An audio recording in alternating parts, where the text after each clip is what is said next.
Okay, mga pinanggan ako mga kiksonan malipayon nga pagpakiguban kaninyong tanan karon ning lang yugto no sab ning atong tulumanon tingog sa paglaom. Kumusta kaninyo sa tibuok kapupudan sa Kabisayan ug Mindanao nga diin ko to babati kini atong broadcast. O salamat sa walay undang ninyong pagsubaybay sa tuong tulumanon dinhi sa radyo. Kabisayan ug Mindanao, Luzon, ay manusab sa tibuok kalibutan via internet sa www.lcm-philippines.org. Salamat kayo nga wala mo'y undang nagasubaybay sa tuong broadcast dinhi sa radyo. Sa atong tulumanon, tingog sa paglaom special edition nga nagkinatagi kini sa pulong sa Dios nga nahanay kini pinagi sa Sabbath School quarterly lesson nga giplastar kini pinagi sa Sabbath School Department of the General Conference of the Seventh-day Adventist Church. Mga pinangga ko mga kaiksulat karong adlawng igpapahulay kauban ko niyo dinhi sa Duhali Seventh-day Adventist Church alang sa special Sabbath fellowship, monthly fellowship sa kapamilya sa LCM o sa tanan nga mga kaigsunan o kaigalaan nga nagasubaybay sa itong broadcast. Ginapit mo na akong tanan nga magkita tanan yung tanan dinhi sa Duhali or 70 Adventist Church Duhali, Davao del Norte. Alang sa special communion service program. So ang tanan ng mga churches, mga neighboring churches, ginapit sa tanan sa pagtambod dinhi dapita. Okay, salamat kay kaninyo mga pinanggan ako mga kapamilya nga wala mo'y undang nagsubaybay sa tuwang broadcast. Ang Ginoo magapanalangin kaninyo tanan. Ato ni pataluan ako sa kapag-ampo, mag-ampo ta. Dalaygon ug balaan ang mga Dios nga ikaw sa mga langit. Daghang salamat Ginoo sa mga panalangin sa pagpakiguban mo kanamo. Dalaygon ikaw sa walay katapusan. Sa imong walay undang nga pagbubo sa imong grasya ug kaloy sa tibuok semana nga panalangin nga mo nadawat uning adlaw ipapulay. Kami magasimba kanimo, magadayeg kanimo, magapasalamat kanimo. Og ikaw magapanalangin og dugang kanamo, magalig-on sa mong kalag og lawas, magayo sa mong mga balatian sa panglawas og sa kalag, og kaming tanan mapuno sa pagkabalaan ug pagkamatarong sa mong pagsimba ug pagdalay kanimo. Panalangin ni taon ang tanang mga nagmasakiton karon, ikaw magaayo kanila sa tanang mga nagapaminaw ning mga programa kaalam malangitnon na mabatnan ug panalangin, ilaw sa mabatnan gikan kanimo. Imo manusab sa tanang mga donors, mga sponsors na walay undang nagpaluyon nga programa, ikaw magapanalangin hinumdom kanunay kanila silang mga kadasigon o silang mga problema, ikaw maghatag og mga solusyon. O ikaw magapanalangin usab sa tanang mga kawanan ng istasyon nga di na play kini nga broadcast. O kining tanan among gitugyan kanimo gilawman nga madawat pinagi sa ngalan ni Jesucristo nga among maluluwas. Amen. Okay mga pinanggan ako mga kaigsunan, ang atong suhito karon usbon ko the chains of the law, ang pag-usab sa balaod. Ang atong key text or memory text, mabasa nato sa Daniel 7 verse 25 sa New International Version. Matod pa, he will speak, kanang he din mga higala, is referring to the little horn. He will speak against the Most High and oppress his holy people and try to change the set of times and the laws. The holy people will be delivered into his hand for a time, times and a half of time. So matod pa mga pinangga ko mga kaigsunan nga musulti siya mga dagkong butang batok sa langdon o yamot og iyahang lutuson ang mga balaang tao sa Dios og iyang usbon ang panahon og ang balaod. Ug ang mga katawhan sa Dios itugyan ngadto kaniya sulod sa mga kamot, sulod sa kapanahon, mga panahon og tunga sa panahon. Higalag mga pinangga ko mga kaigsunan alang sa imong kasayuran. Ang atong kanang giingon din nga he will speak against the Most High and oppress his holy people and try to change the set times and laws. The holy people will be delivered into his hand for a time, times and a half of time. That's referring to the little horn. Sa Daniel 7 mga kaigsunan. Ang Daniel 7, ang nagsulting, ang little horn is allowed to change the law. Sa atubangan sa mga tao mga kaigsunan na asay tanggalon, na asay idugang. Changing the law. Niya, iya pag yung bahin-bahinon ang commandments sumala sa prophecy mga kaigsunan. Human sa 1260 ka mga tuig sa pagpanglutos nga nagahari ang maong little horn nga mao to'y ibot pasabot sa time, times and a half of time because one time is 1 year, 2 times is 2 years, half of time is half of the year. So how many days? 1,260 days. Equivalent sa interpretation nga 1,260 years. Human sa 1,260 years nga pagpanglutos nga nagsugod ni adtong 538 AD natapos itong 1798, usa ka interesting kaayo mga kaigsunan sa pagtuon sa balaang kasulatan ni adtong 1844. Dunay panag that was the 1844 disappointment year. Ang balaod sa Dios mga kaigsunan gitud-an nila ang detalye ni ang 10 commandments didto ni sugod pagsidlak pagbalik ang napulo ka sugo. sa mga Kristiyanos, mga kaigsunan. During the Dark of Ages, patay gyud ang Ten Commandments. Patay ang pulong sa Dios ni ato mga panahon na mga pinangga ko, mga kaigsunan. So ato makita ug ato nga pamalandong dinhi nga atong pagatun-an karon ug atong ginatun-an karon nga week is the role of the law in the plan of salvation, the fourth commandment, Sunday keeping, Sabbath keeping, then the changing the day of rest. Muna itong pagadugukan mga pinangga ko, mga kapamilyang nagpaminaw. Kitang mga 70 Adventist, kasabuta nga ang kaluwasan pinagi sa grasya ug pagtuo.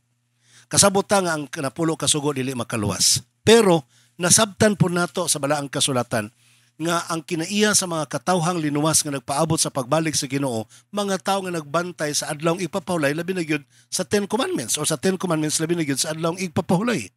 Mao na ang ato makitaan because that is what according to the book of Revelation nga sa Revelation chapter 14 verse 12 nga ani ang agda sa mga balaan nga nagabantay sa kasuguan sa Dios ug naghupot sa pagtuo kang Hesus. So people in the last days, katong mga linuwas pinagi sa grasya sa Dios, nagbantay sa napulo kasugo.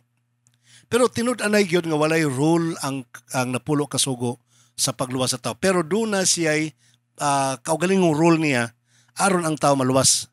Dili siya ang hinungdan nga ang tao maluwas. Dili siyang agent nga gamiton aron ang tao maluwas. Jesus Christ ang ginagamit aron maluwas ang tao. Pero pinaagi sa balaod, the person can realize and will seek for salvation.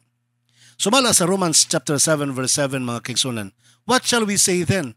Is the law sin? Certainly not. On the contrary, I would not have known sin except through the law, for I would not have known covetousness unless the law had said, ye shall not covet.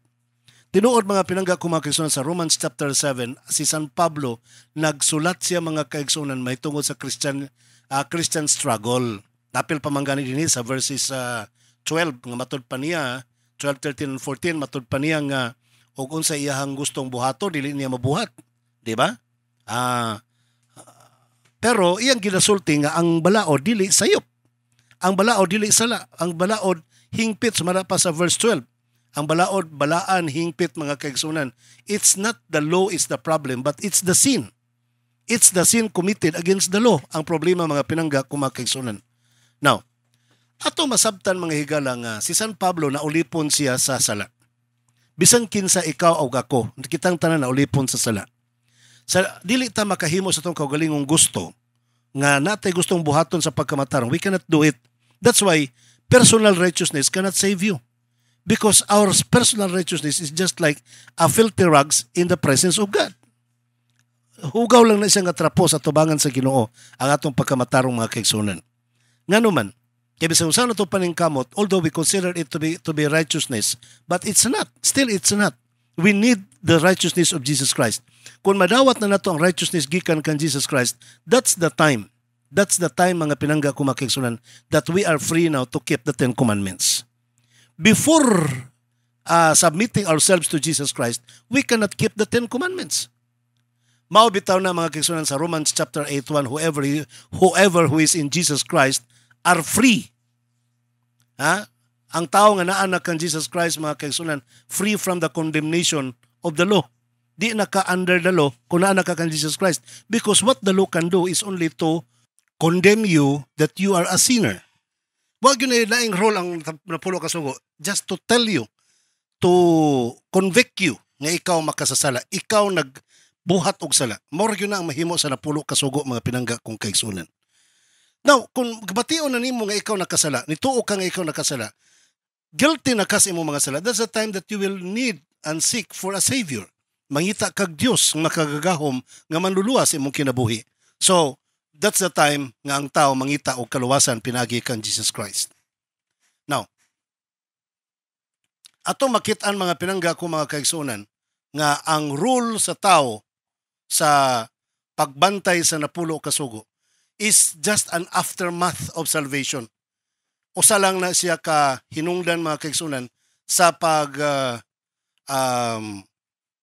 kaluwas sa tao, muundang na siya sa pagpakasala, then just the time nga mutuma na siya sa napulo kasugo. Sa ato nasabtan usab, makadungta sa daghan kaayo nga mga Protestant denominations karon. Nga mingon silang wa na napulo kasugo, no. So sa kalainan sa Catholic o sa Protestant. Sa Catholic, Naa sila napulo kasugo pero ilang gi-change ang kasuguan. Ilang gi-change ang kasuguan. Ako na i-explain karong later, no? Dayong tapos ng ato ang leksyon. Samtang ang protestante mga kaigsunan, mingon silang wa na napulo kasugo. Wa na napulo kasugo. Pero imong tan-awon pag ayo mga kaigsunan, nganong mingon silang wa na napulo kasugo? Because they don't want to keep the Sabbath, the fourth commandment. Actually, isa lang ang ilang di ganahan ang fourth commandment lang. So karong takna ang mga kaigsunan, we will go directly to the keeping of the Sabbath.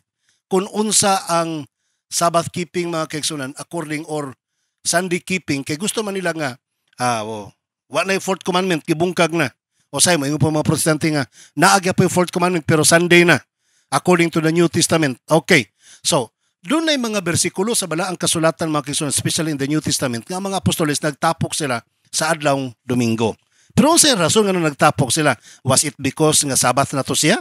Mano siya ang substitution of the Sabbath day, the seventh day, into the first day? Atong tan-awon mga kaigsunan, sa Acts chapter 20 verse 7, now on the first day of the week, when the disciples came together to break bread, Paul, ready to depart the next day, spoke to them and continued his message until midnight. So, in the first place mga kaigsunan, this happens at Saturday night. Because sa mga Hudyo or sa biblical account, ang pag-unag yung pag-ihap sa adlaw mga kaigsunan, it starts at the evening. So, kining gabi una, Sabado ni siya sa gabi, nga pagkaugma sa buntag, mo travel na si Paul. So ang rason nga nung nagtapok sila, nagtigom sila sa first day, because kaya mo travel na si Paul. Tanawon ragod na to mga pinangga ko mga kaigsunan na.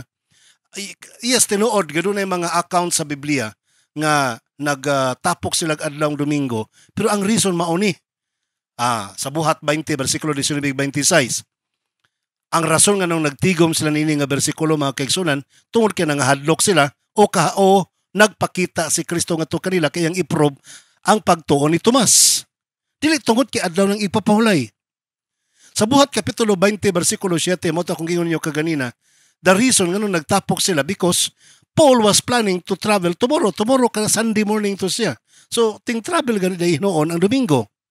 Sa 1 Corinthians 16 verse 2, wala sila magtapok. Gi-instruksyonan sila ni Paul nga kinahanglan magtigom mo sa inyong offering Sunday pa. First day of the week pa lang, magtigom na mo og ikapulo o ikapulo. Mga amot diha sa inyong balay. Wala sila magtapok dito sa church. In other words, there is no explicit command in the Bible to keep the Sunday as the day of rest fully sa adlawng Sabado. Wala na mga kaigsunan sa balaang kasulatan. Now, can we see the continuity of keeping the Sabbath in the New Testament? Of course, yes. Sa Acts chapter 13 verses 42 and 44, as Paul and Barnabas were leaving the synagogue, the people invited them to speak further about these things on the next Sabbath. And the next Sabbath, almost the whole city gathered to hear the word of the Lord. So Sabbath. So makita nimo nga ang mga katawhan sa Dios, human si Kristo namatay sa cross. The Sabbath was not changed. Tigani si San Pablo, nagkigsimba sa mga tao, nagwali Sabado, pagkahuman, gihangyo na po sila sa mga tao nga pagka Sabado na po, magwali na po siya. Kung Domingo pa, ningon ta si Paul nga, oy, ugma na po Domingo kay, ngano man di ay, ngano sunod Sabado pa man, ugma na kay Domingo na, magtigom na po ta. Paul did not say that. Okay? So buti pasabot, ningon sila nga, kuan manggod Pastor V kanang ang ilahang manggong pagsimba sa mga Hudyo kaniyadtong Sabado, manggod that's why Paul was invited to come back to the church, come again to the church on another Sabbath. Buti pasabot si San Pablo, way simba-simbag Domingo. So patay gihapon ang katarungan, di ba? Way simba-simbag Domingo kay wa may record din nga nagsimba siya Domingo mo adto sa simbahan sinaguga. Magsimba siya dito Sabado. Sunod balik ta po siya sunod Sabado na pod. So mini pagka Domingo wala simba-simba si Paul. Manibot pasabot ninyo, di ba? Okay. So ay mo makita din karon mga pinangga ko mga kaigsunan ug imong masabtan nga si Jesus Christ sa Mark chapter 2 verse 28, gipasabot gyud pag-ayo ni Jesus Christ mga kaigsunan nga He is the Lord of the Sabbath. Jesus Christ is the Lord of the Sabbath. So imong makita din karon mga kaigsunan nga ang punto nga nagpadayon ang Sabbath even in the New Testament. Luke 4:16, as his custom on the Sabbath, he went into the synagogue.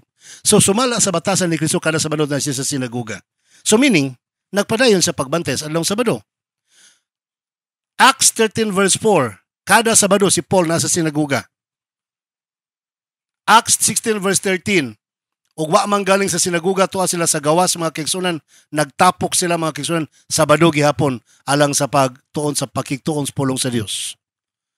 Acts 13:42-44, the Gentiles asked Paul to join them again on the next Sabbath.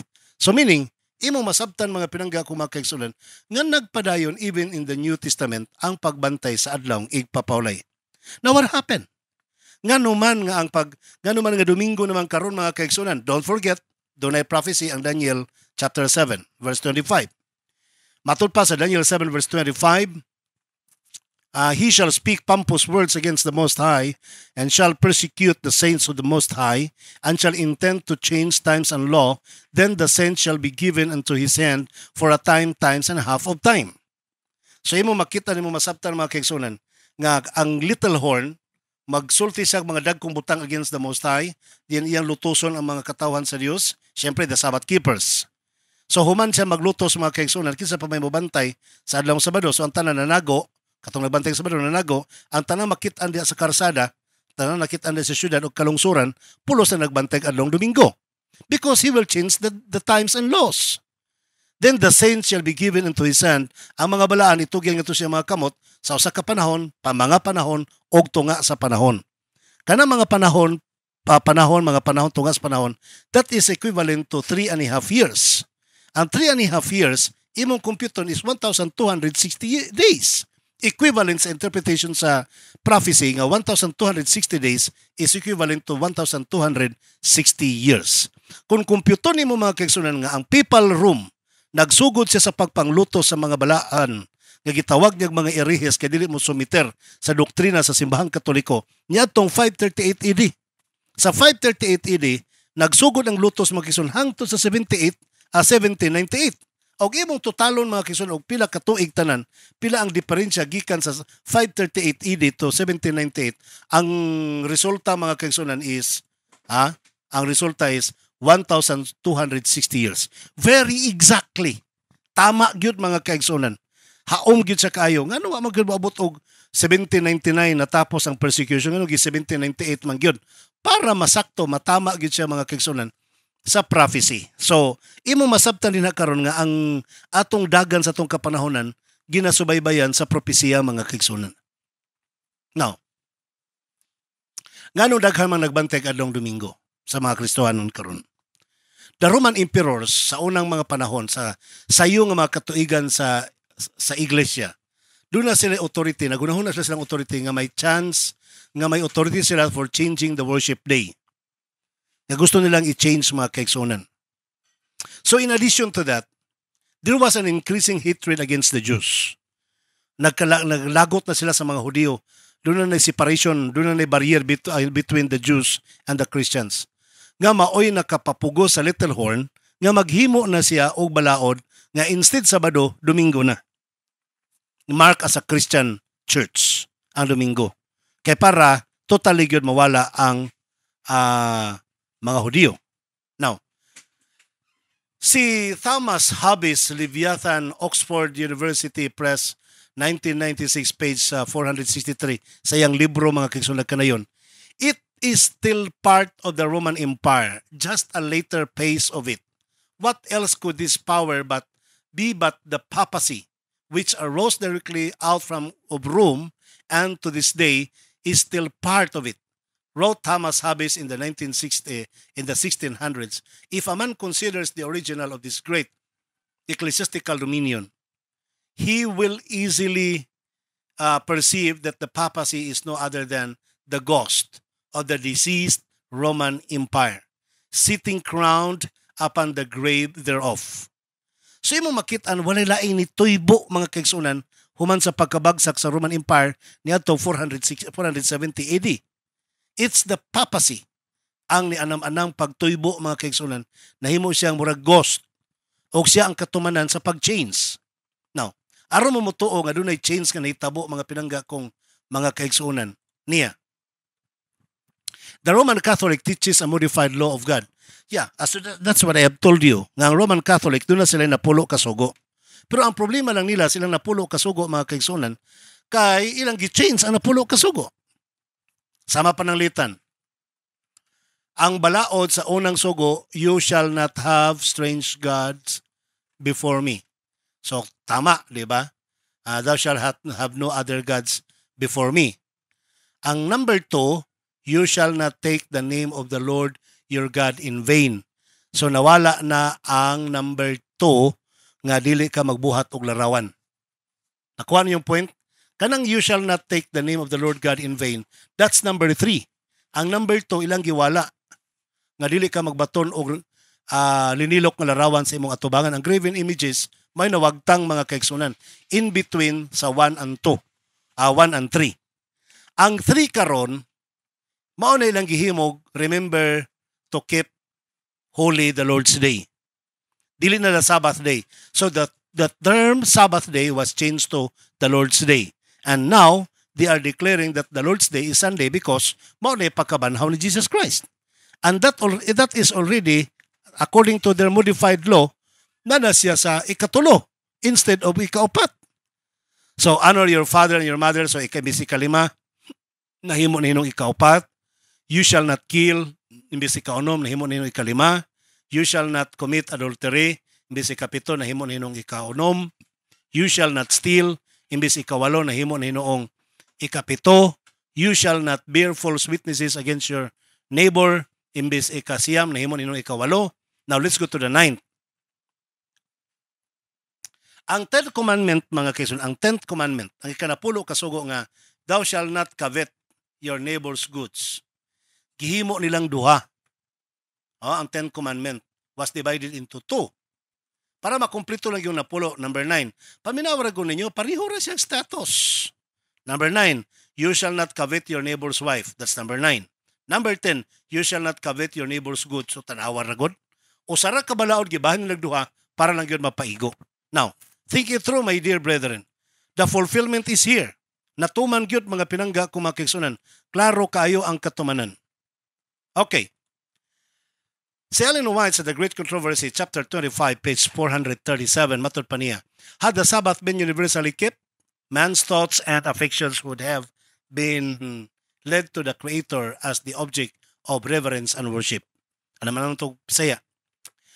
Kung gibantayan lang unta sa mga tao sa kinatibuk ang kalibutan, ang Sabado, ang mga hunahuna sa mga tao ilang mga pagbati, magiyahan unta, ngadto paingon sa magbulalalang, magbubuhat, sat mga butang og balaanon siya og simbahon siya. And there would never have been an idolater. Wala untay tigsimbag Dios. Kung nagbantay kag Sabado, dapat wala kay Dios. An atheist or an infidel, wala untay mga tigsimbag Dios, wala mga atheist, wala untay mga infidel. The keeping of the Sabbath is a sign of loyalty to the true God. Ang pagbantay adlaw ang igpapaulay, timailhan ka na nga loyal ka, matinud-anon ka sa matuod nga Dios. Him that made heaven and earth, and the sea, and the fountains of waters, it follows that the message which commands men to worship God and keep His commandments will specially call upon them to keep the 4th commandment.